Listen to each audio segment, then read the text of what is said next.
We're joined now by Rasmus Jarlov, who is a Danish member of parliament, who joins us from the parliament building in Copenhagen. Thank you very much indeed for joining us, Rasmus. On this, the first anniversary of President Trump's second inauguration, the president is insisting that he will have full US ownership of Greenland. And he's not backing down. How serious do you think this new threat now is? It's a very, very difficult situation for us because we are being asked to do something that we will never be able to do and that we shouldn't be expected to do, namely to give up land and people. The Greenlanders are very clear. They do not want to become Americans, and there's no way we can hand over our citizens to another country against their will. Denmark has had Greenland since 1380, and it is a very, very well-established ownership. In 1954, the entire world, including the United States themselves, voted in the United Nations Plenary Assembly for the full integration of Greenland into Denmark. So it's not just owned by Denmark, it's a part of Denmark, like an American state, with representation here in our parliament, citizenship, and everything else that comes with that. It's not something we can just give away, and we don't sell people like this is the 1800s. Do you believe that President Trump genuinely intends to acquire Greenland, or do you think this is part of a bid to exert political, economic, strategic leverage? I'm absolutely convinced that he means it. He wants to take Greenland, and it's not something we can just laugh off. This is a serious threat to our country, and every day we hear military threats as well, talking about an invasion. That the American government refuses to take off the table. So we have to be, unfortunately, prepared for that disastrous scenario also. So it's a very, very serious situation. And it's not only completely unreasonable that you go to another country and say you want their land because you think you need it, it's also completely illogical. Americans wouldn't gain anything by having Greenland that they don't already have, because we have already given them full access to the country. They can put as many troops and bases up there, but they haven't done that. They have decided to downscale their presence from 15,000 during the height of the Cold War to only 150 today, which also underlines that it is not true that Greenland is threatened by Russia and China, as the American administration is saying. If that were true, we would certainly call the Americans and make sure to work with them to keep China and Russia out. But it's not the case. It's an exaggerated threat. We have actually kept Russia and China completely out of Greenland. They don't have anything up there. They don't have any activities. They don't own anything. They don't do any mining. They don't have consulates, nothing. We have kept them completely out, and we will continue to do that. But we're not handing Greenland over to the Americans. Right.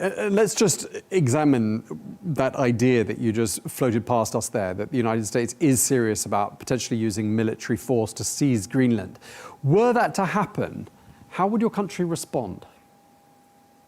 Well, then our troops up there would have to fight back against the Americans, and we would have a war between Denmark, the United States, and hopefully allies would be on our side as well, and NATO would melt down completely.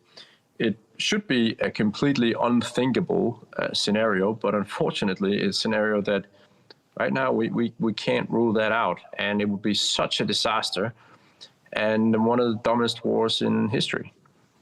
Is Denmark prepared for a prolonged confrontation with the US over Greenland? We're fully aware of the size difference between our countries. They're 60 times bigger than us, so of course they can destroy us and kill our soldiers. But that's not going to change our position. We can't give up land and people to a country that has absolutely no right to it. And there isn't a shadow of a legitimacy behind it. We just can't do that. So we will oppose this with everything we have.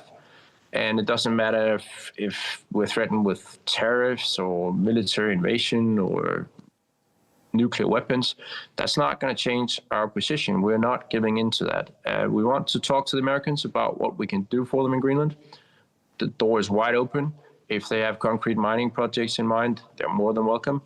And as I said before, the military access has already been given them, so they can actually have as many bases up there as they want as well. But Greenland must be run by the Greenlanders, and they do not want to become Americans. They want to stay with Denmark. and they want to run their own country.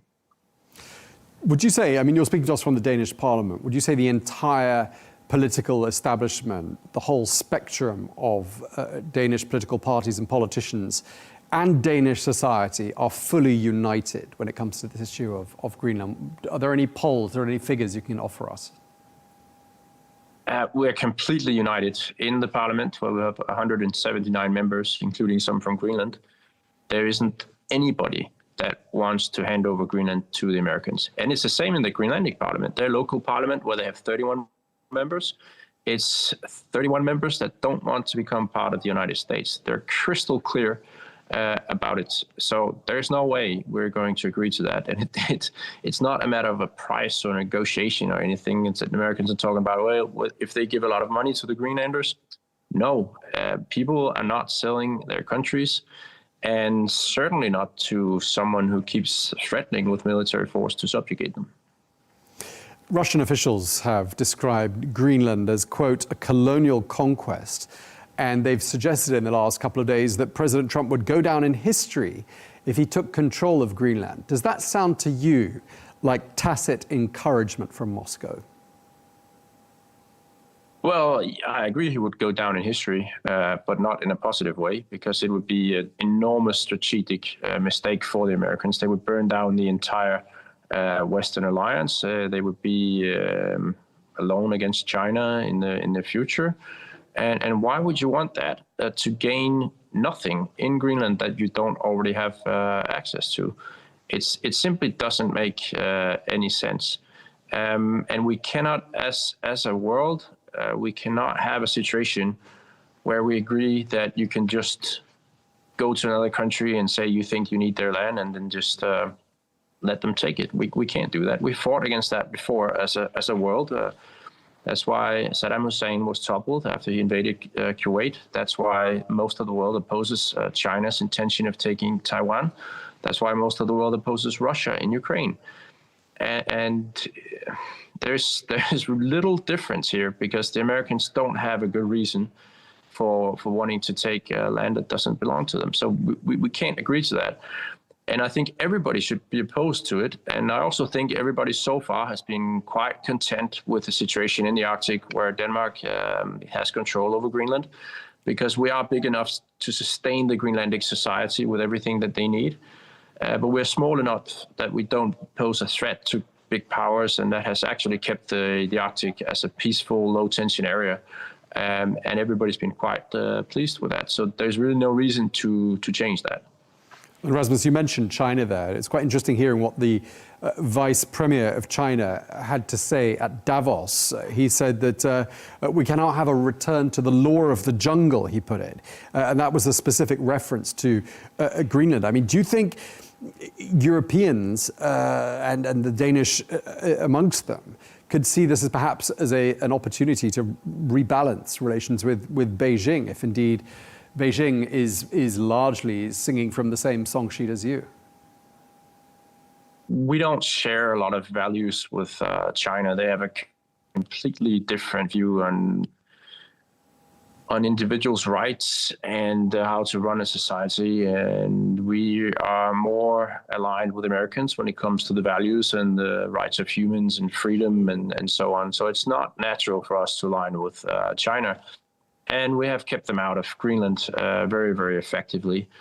And I'm not saying we're going to align with China, but if the Americans insist on being the only ones that are a threat to our territory, then we're certainly not going to continue to be allied with the Americans, and we will be more independent. And we won't help the Americans like we have in the past 80 years, where we've supported them in almost everything.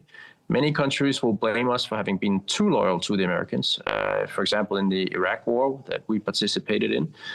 And I think it's a very dangerous signal the Americans are sending to the world, that even if you have been a very good friend and very loyal ally, you're still not safe from potential aggression that can switch just overnight. If the president feels like taking something that you have, he's just going to go after that. That's a very, very bad signal to other allies of the Americans. And I don't think they will continue to be a leader of the free world if that's how they treat other members of it.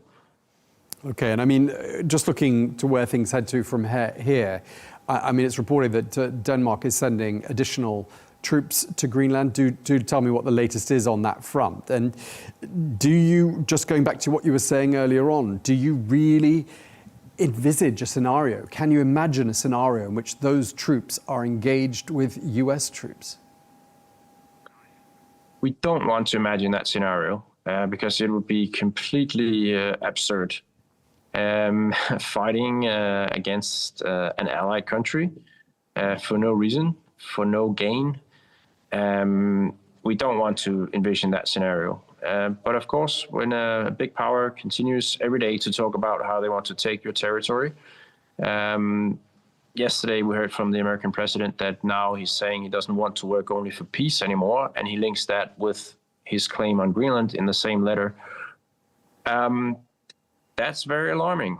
And of course, we have to be prepared for that scenario as well. I still can't imagine it's going to happen because it's so crazy and it would be so damaging also for the Americans themselves that it seems absurd to imagine such a scenario. So we're certainly not hoping for that. And it's not what we want. We want to work with the Americans to keep the world safe against threats.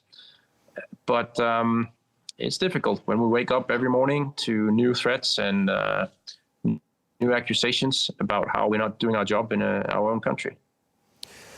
There is going to be an EU emergency summit later on this week in Brussels. And I'm wondering what sort of a response you would expect to see and hear from those assembled leaders. Well, the situation now is that it's not just Denmark against the United States. President Trump has announced tariffs on a large number of European countries, meaning that the European Union is now in a conflict with Americans about those tariffs. So we're not alone, and we're extremely grateful for the allies that support us. And we'll see how the European Union decides to respond to that. I will leave that up to the governments, but I will just say that we are grateful that they're not backing down, and everyone can see that this is so unreasonable that if we back down on something like this, which is so essential, land and people is the most essential thing you have as a country, then there will be no end to it. You have to draw a line somewhere. You have to have limits. And for us, it's a point we cannot go beyond. We're not just going to hand over land and people. And just lastly, Rasmus, I mean, where do you see things heading to from here? Would your hunch be a messy trade war is a likely outcome? There could be outright military confrontation.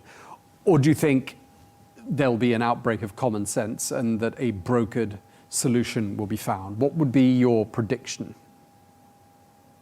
I really don't want to make predictions because that's not my job. You have to ask political commentators for that. All I can say is that our position cannot be changed. We're not going to hand over Greenland. The Greenlanders are not for sale, and they don't want to be bought, and Denmark isn't selling under any circumstances, regardless of the price, regardless of the pressure that's put on us. That's not going to happen.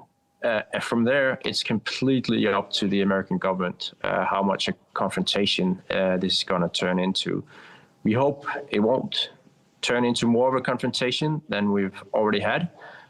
Because it doesn't benefit any of us. It's self-inflicted damage to the United States and Europe, and that's the last thing we need. All right, well, thank you very much indeed for taking the time to speak to us. We really appreciate it. Rasmus Jarlov, Danish Member of Parliament. Thank you for your time, sir. Thank you.